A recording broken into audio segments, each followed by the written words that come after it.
दोस्तों, कभी सोचा है कि इतिहास को जानना असल में क्या है? ये एक जासूस की तरह सुरागों को जोड़ने जैसा है, जहां हर टुकड़ा एक पूरी कहानी बयां करता है। तो चलिए आज हरियाणा के प्राचीन अतीत की इसी पहेली को सुलझाते हैं और उन औजारों को समझते हैं जिनका इस्तेमाल करके इतिहासकार इस खोरी हुई दुनिया को हमारे सामने फिर से खड़ा करते हैं। तो सवाल यही उठता है कि आखिर ये होता कैसे है। भाई, जब कोई टाइम मशीन ही नहीं है तो हमें पता कैसे चलता है कि हजारों साल पहले का हरियाणा कैसा था? इसका जवाब ना किसी जासूसी कहानी से कम नहीं है, जो पूरी तरह सबूतों और सुरागों पर टिकी है। देखिए, इतिहासकारों के पास ना मोटे तौर पर दो तरह के सुराग होते हैं। एक है साहित्यिक स्रोत, मतलब वो सब कुछ जो उस जमाने में लिखा गया था, और दूसरे हैं पुरातात्विक स्रोत, यानी वो असली चीजें हैं जो जमीन के नीचे दबी मिली। जब ये दोनों मिलते हैं तब जाकर इतिहास की पूरी तस्वीर बनती है। तो चलिए सबसे पहले बात करते हैं लिखे हुए सुरागों की। ये पुराने ग्रंथ सिर्फ कहानियां नहीं हैं, बल्कि उस दौर के समाज, सोच और जिंदगी की एक गहरी झलक देते हैं। हमारी कहानी की शुरुआत होती है वेदों से, जो सबसे पुराने लिखित स्रोतों में से हैं। अब ये सिर्फ पूजा पाठ की किताबें नहीं हैं, बिल्कुल नहीं। ये तो उस जमाने की जिंदगी का एक आईना है, जो बताते हैं कि तब लोग कैसे रहते थे, उनका समाज कैसा था और वो खेती कैसे करते थे। और इन्हीं ग्रंथों में मिलता है एक बहुत ही खास नाम, ब्रह्मवर्त।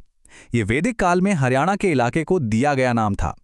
मतलब ये सिर्फ एक जगह का नाम नहीं था, ये उस जमाने में इस जमीन की सांस्कृतिक और धार्मिक अहमियत को दिखाता है। वेदों के बाद नंबर आता है महाकाव्यों का। और जब हरियाणा की बात हो तो महाभारत को कैसे भूल सकते हैं? ये सिर्फ एक कहानी नहीं, बल्कि इतिहास का वो पन्ना है जिसका पूरा केंद्र ही यही धरती थी। बस ये एक लाइन, भगवत गीता के पहले शब्द ही काफी हैं हरियाणा में मौजूद कुरुक्षेत्र की ऐतिहासिक और सांस्कृतिक गहराई बताने के लिए। यह जमीन सिर्फ एक जंग का मैदान नहीं, बल्कि धर्म और दर्शन का भी एक बहुत बड़ा केंद्र थी। लेकिन किस्से यहीं खत्म नहीं होते।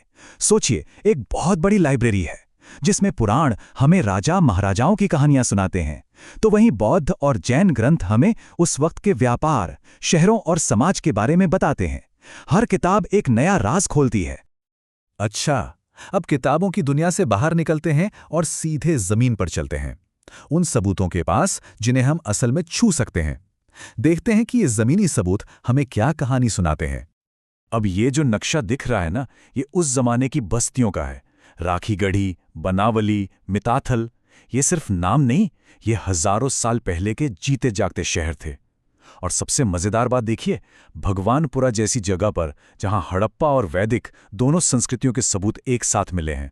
मतलब इतिहास का एक पन्ना दूसरे में कैसे बदल रहा था, यह हमें यहां साफ दिखता है। तो इन खुदाइयों से मिला क्या? अरे कमाल की चीजें मिली।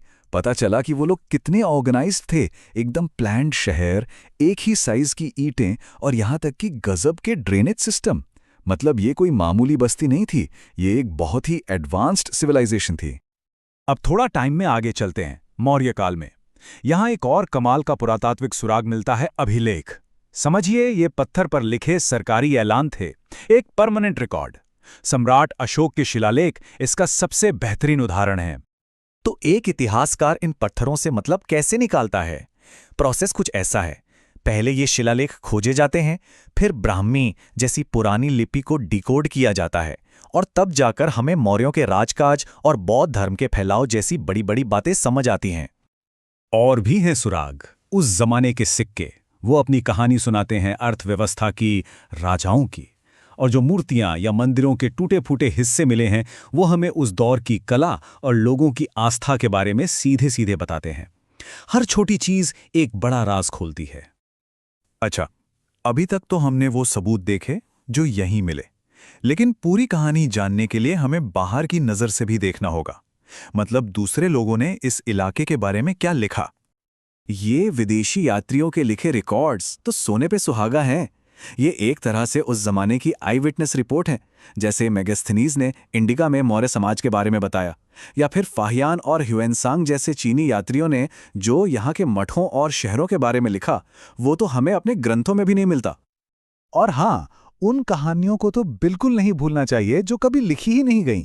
लोकगीत, किस्से, कहानियां, ये एक तरह का जिंदा इतिहास हैं, जो पीढ़ी दर पीढ़ी बस जुबानी तौर पर आगे बढ़ता रहा है और हमें संस्कृति के बारे में बहुत कुछ सिखाता है। तो इतनी सारी जासूसी के बाद हाथ क्या लगा? चलिए फटाफट से उन जरूरी बातों पर नजर डालते हैं जो हमें प्राचीन हरियाणा के बारे में जरूर याद रखनी चाहिए। सबसे पहली बात, हरियाणा का प्राचीन नाम था ब्रह्मवर्त, और ये हमें सबसे पुराने ग्रंथों यानी वेदों से पता चलता है।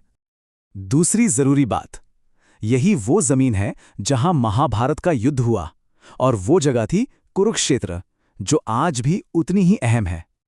तीसरा पॉइंट, पुरातत्व के लिहाज से भारत का सबसे बड़ा और सबसे महत्वपूर्ण हड़प्पाकालीन स्थल राखीगढ़ी हरियाणा में ही है।